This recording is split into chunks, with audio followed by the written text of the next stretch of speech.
A Tale of Two Cities by Charles Dickens. Book the Third. The Track of a Storm. Chapter 2. The Grindstone. Tellson's Bank, established in the Saint Germain quarter of Paris, was in a wing of a large house, approached by a courtyard and shut off from the street by a high wall and a strong gate. The house belonged to a great nobleman who had lived in it until he made a flight from the troubles, in his own cook's dress, and got across the borders. A mere beast of the chase flying from hunters, he was still in his metempsychosis no other than the same Monseigneur, the preparation of whose chocolate for whose lips had once occupied 3 strong men besides the cook in question.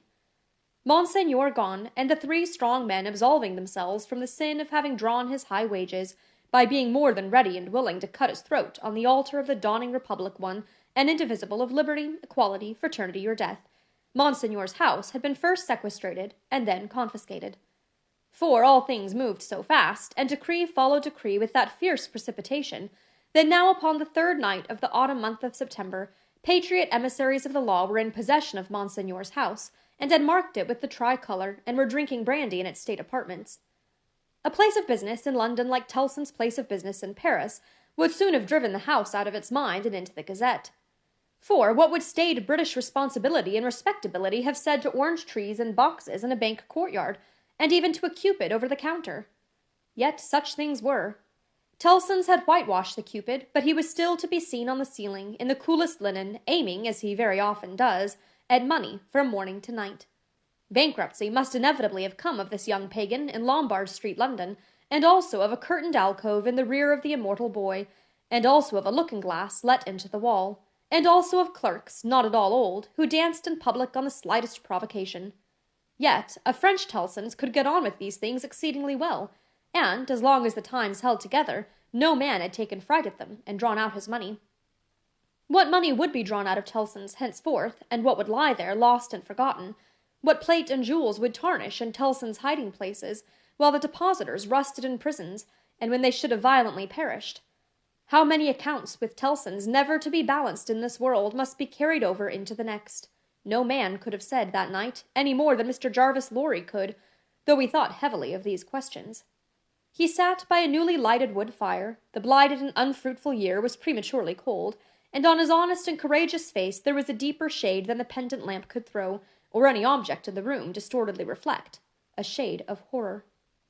He occupied rooms in the bank, in his fidelity to the house of which he had grown to be a part, like strong root ivy. It chanced that they derived a kind of security from the patriotic occupation of the main building, but the true-hearted old gentleman never calculated about that. All such circumstances were indifferent to him, so that he did his duty. On the opposite side of the courtyard, under a colonnade, was extensive standing, for carriages, where, indeed, some carriages of Monseigneur yet stood. Against 2 of the pillars were fastened 2 great flaring flambeaux, and in the light of these, standing out in the open air, was a large grindstone, a roughly mounted thing which appeared to have hurriedly been brought there from some neighbouring smithy or other workshop. Rising and looking out of window at these harmless objects, Mr. Lorry shivered, and retired to his seat by the fire. He had opened not only the glass window, but the lattice blind outside it, and he had closed both again, and he shivered through his frame. From the streets beyond the high wall and the strong gate there came the usual night hum of the city, with now and then an indescribable ring in it, weird and unearthly, as if some unwonted sounds of a terrible nature were going up to heaven. "Thank God," said Mr. Lorry, clasping his hands, "that no one near and dear to me is in this dreadful town tonight. May he have mercy on all who are in danger." Soon afterwards the bell at the great gate sounded, and he thought, "They have come back," and sat listening. But there was no loud eruption into the courtyard, as he had expected, and he heard the gate clash again, and all was quiet. The nervousness and dread that were upon him inspired that vague uneasiness respecting the bank, which a great change would naturally awaken with such feelings roused. It was well guarded, and he got up to go among the trusty people who were watching it, when his door suddenly opened, and 2 figures rushed in, at sight of which he fell back in amazement. Lucy and her father. Lucy, with her arms stretched out to him, and with that old look of earnestness so concentrated and intensified that it seemed as though it had been stamped upon her face expressly to give force and power to it in this one passage of her life. "What is this?" cried Mr. Lorry, breathless and confused. "What is the matter? Lucy, Manette, what has happened? What has brought you here? What is it?" With the look fixed upon him, in her paleness and wildness, she panted out in his arms imploringly, "Oh, my dear friend! My husband!" Your husband, Lucy? Charles! What of Charles? Here. Here? In Paris? Has been here some days, 3 or 4, I don't know how many. I can't collect my thoughts. An errand of generosity brought him here unknown to us. He was stopped at the barrier and sent to prison. The old man uttered an irrepressible cry. Almost at the same moment the bell of the great gate rang again, and a loud noise of feet and voices came pouring into the courtyard. "What is that noise?" said the doctor, turning towards the window.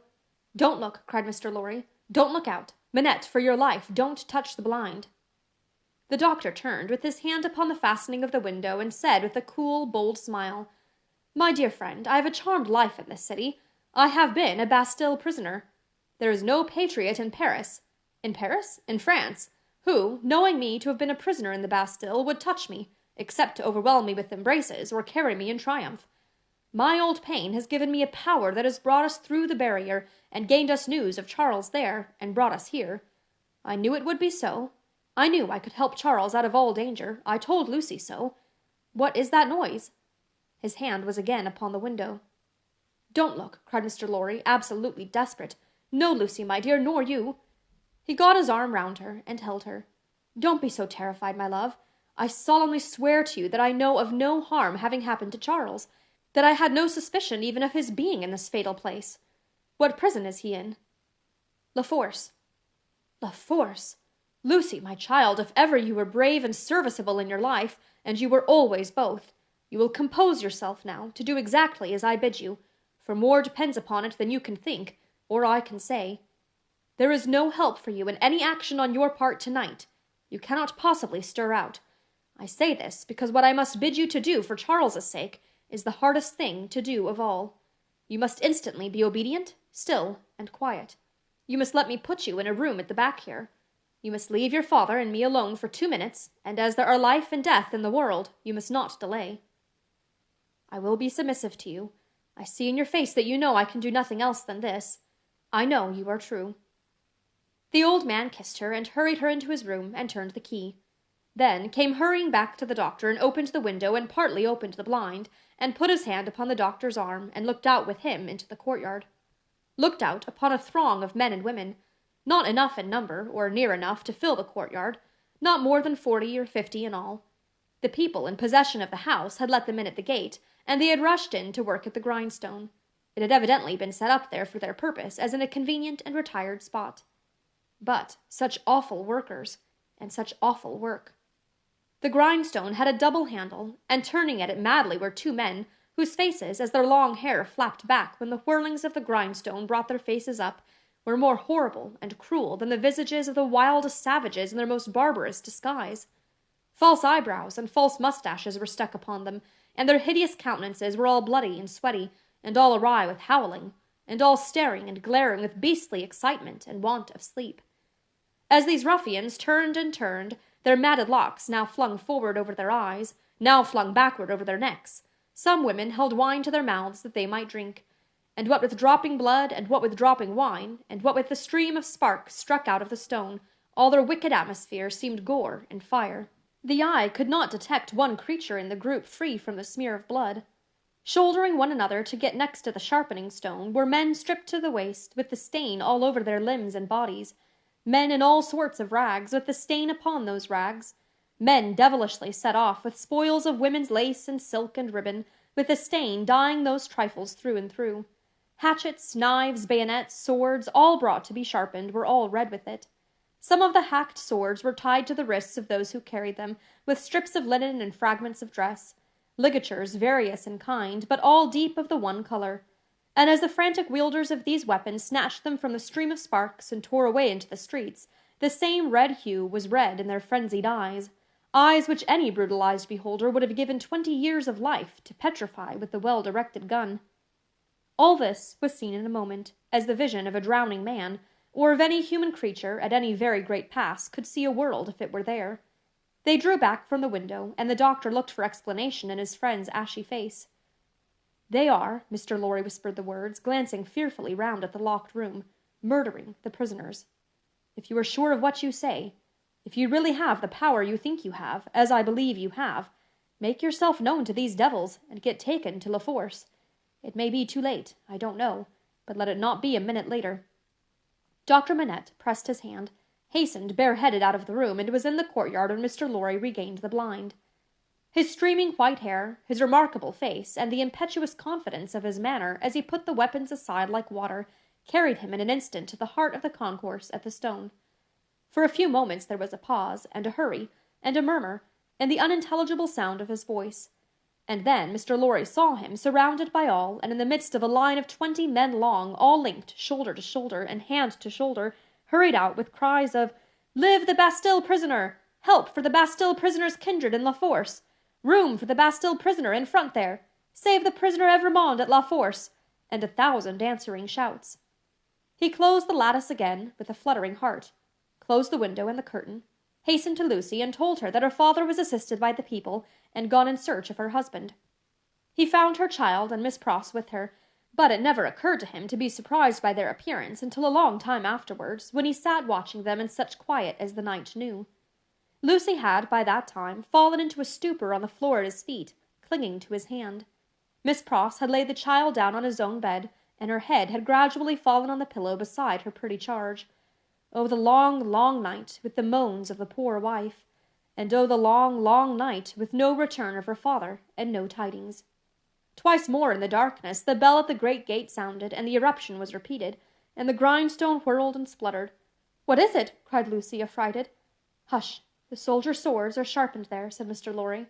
"The place is national property now, and used as a kind of armory, my love." Twice more in all, but the last spell of work was feeble and fitful. Soon afterwards the day began to dawn, and he softly detached himself from the clasping hand and cautiously looked out again. A man, so besmeared that he might have been a sorely wounded soldier creeping back to consciousness on a field of slain, was rising from the pavement by the side of the grindstone, and looking about him with a vacant air. Shortly this worn-out murderer descried in the imperfect light one of the carriages of Monseigneur, and staggering to that gorgeous vehicle, climbed in at the door, and shut himself up to take his rest on its dainty cushions. The great grindstone, earth, had turned when Mr. Lorry looked out again, and the sun was red on the courtyard. But the lesser grindstone stood alone there in the calm morning air, with the red upon it that the sun had never given and would never take away.